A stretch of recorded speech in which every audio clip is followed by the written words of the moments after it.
यह आदमी चुपचाप से एक चम्मच को अपने जूते में छुपा लेता है। यह आदमी गार्ड को बुलाता है और गंदे चम्मच को बदलने को कहता है। उसका साथी यह सब देखकर समझ जाता है कि वो क्या करना चाहता है। वो और उसका दोस्त साथ में गार्ड के पीछे चले जाते हैं। वो अपने साथी की आड़ में चम्मच छुपा लेता है। यह चम्मच उनके भागने में काम आएगी। उनके लिए मुख्य उपकरण वार्डन के डेस्क पर रखा नेल कटर है। वार्डन के पलटते ही उन्होंने इसे चोरी कर लिया। उसने पहले कभी जेल से भागने के बारे में सोचा नहीं था। आखिरकार इस जेल को अल्काट्राज़ु कहा जाता है। यह जेल समुद्र से घिरी हुई है और यहाँ के पहरेदार भी जांबाज हैं। इसकी स्थापना के बाद से कोई भी यहाँ से भाग नहीं सका है। मॉरिस को अपने कमरे में एक बड़ा कॉकरोच दिखता है। वो जाली को ध्यान से देखता है। यह जेल समुद्र में बनी है। इतने सालों में यह लंबे समय से समुद्री जल से नष्ट हो रही है। मॉरिस सोचता है कि शायद इसी वजह से कंक्रीट टूट गया होगा। इसलिए मॉरिस ने अपने नेल कटर से दीवार में छेद किया।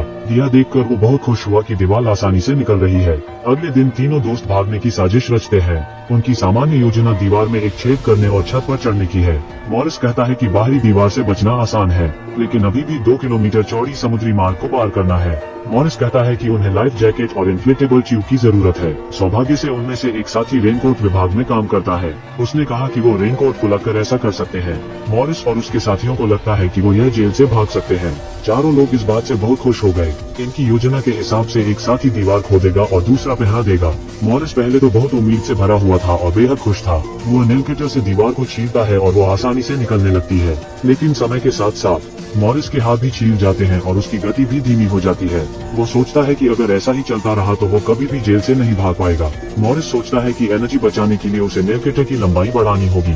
मॉरिस 2 चम्मचों में से एक चम्मच को अपनी जेब में छुपा लेता है। लेकिन प्रश्न यह है कि नेल कटर और चम्मचों को एक कतार में कैसे जोड़ा जाए। मॉरिस ने यह एक दूसरे काले कैदी से पूछा कि वहाँ से कोई अन्य कैदी भाग पाया है क्या।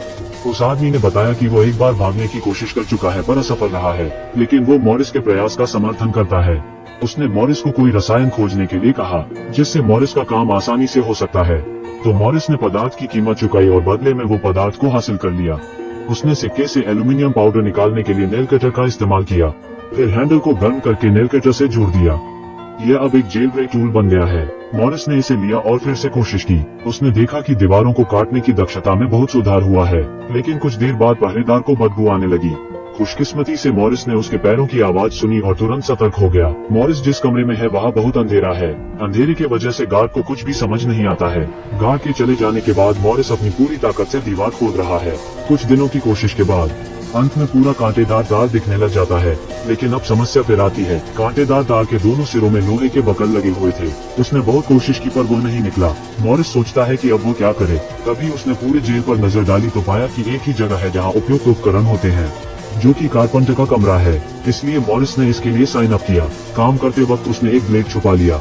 उसने सोचा कि ढीले तार को तोड़ने के लिए यह अच्छा रहेगा। मॉरिस फिर चिंता में पड़ जाता है कि मेटल डिटेक्टर से कैसे बचा जाए। मॉरिस वहाँ से चला जाता है, लेकिन आगे उसे पुलिस ने पकड़ लिया है।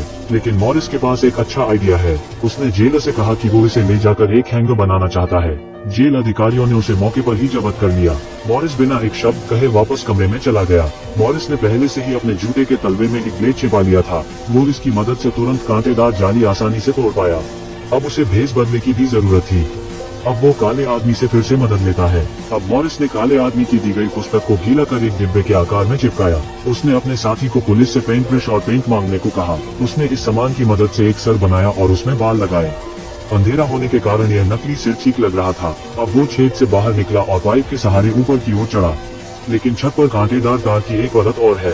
उसने देखा कि वो इतनी ऊंचाई तक नहीं पहुंच सकता है। ऐसा लगता है कि उसे अपने साथियों के आने का इंतजार करना होगा। और तभी नीचे एक गार्ड गश्त कर रहा था और वो देखता है कि आज मॉरिस बहुत जल्दी ही बिस्तर में सो रहा है। यह थोड़ा अजीब है। मॉरिस का साथी थोड़ा असहज है। तभी गार्ड का डंडा नीचे गिर गया। गार्ड उस डंडे को उठाने के लिए नीचे झुका। उसे मॉरिस का सिर देखकर कुछ अजीब लगा। गार्ड धीरे धीरे आगे बढ़ा और मॉरिस को छुआ। खुशकिस्मती से मॉरिस पहले ही कमरे में लौट आया था। यह देखते हुए कि टीम के साथी लगभग तैयार है, वो अपने साथियों को ऊपर की मंजिल पर ले गया। उन्होंने देखा कि ऊपर एक लोहे की बड़ी जाली है। अगर उन्हें इसे पार करना है तो इनके पास एक ड्रिलिंग रिग होनी चाहिए। अब मॉरिस सोच में पड़ गया। मॉरिस ने एक छोटा पंखा देखा और उसके दिमाग में तुरंत एक आइडिया आता है। क्या उसके बगल में बैठा बूढ़ा आदमी इसे पाने में उसकी मदद कर सकता है? बूढ़े आदमी के पास वहाँ कई दोस्त हैं। बदले में उसने 1 महीने की मिठाई मांगी। मॉरिस ने छोटे पंखे को उपकरण के डब्बे में छुपा दिया। जब वो दरवाजे पर गया तो उसने गार्ड से चेक करने को कहा।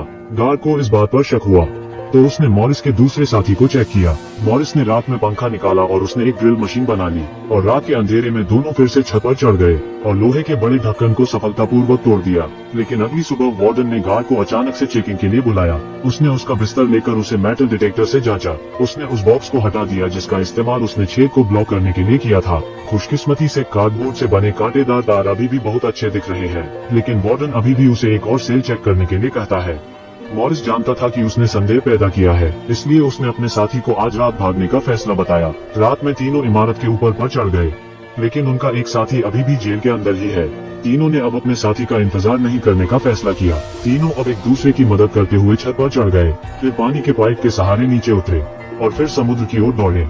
पहले से तैयार रेनकोट को लाइफ जैकेट और इन्फ्लेटेबल का इस्तेमाल कर मॉरिस और उसके साथी समुद्र में तैरने लगे। अब जल्द ही सूरज उग गया। अगली सुबह पहरेदारों ने देखा कि मॉरिस अभी भी अंदर सो रहा है। उन्होंने तुरंत दरवाजा खोला और मॉरिस को थप्पड़ मारा। मॉरिस के पुतले को देखकर तुरंत सीटी बजाई गई और जेल में अफरा तफरी मच जाती है। काला आदमी मुस्कुराता है और गर्व महसूस करता है। इस फिल्म की शूटिंग 1979 में हुई थी। यह फिल्म सच्ची घटनाओं पर आधारित है। अंत में एक गार्ड वार्डन के पासपोर्ट को चेक करता है, लेकिन वार्डन अपनी गलती स्वीकार करने से मना कर देता है। एक दृढ़ता से मानता है कि कैदी जिंदा नहीं बचे होंगे। क्या इस जेल से जिंदा भाग पाना सच में नामुमकिन है? यह फिल्म यहाँ खत्म हो जाती है। देखने के लिए शुक्रिया।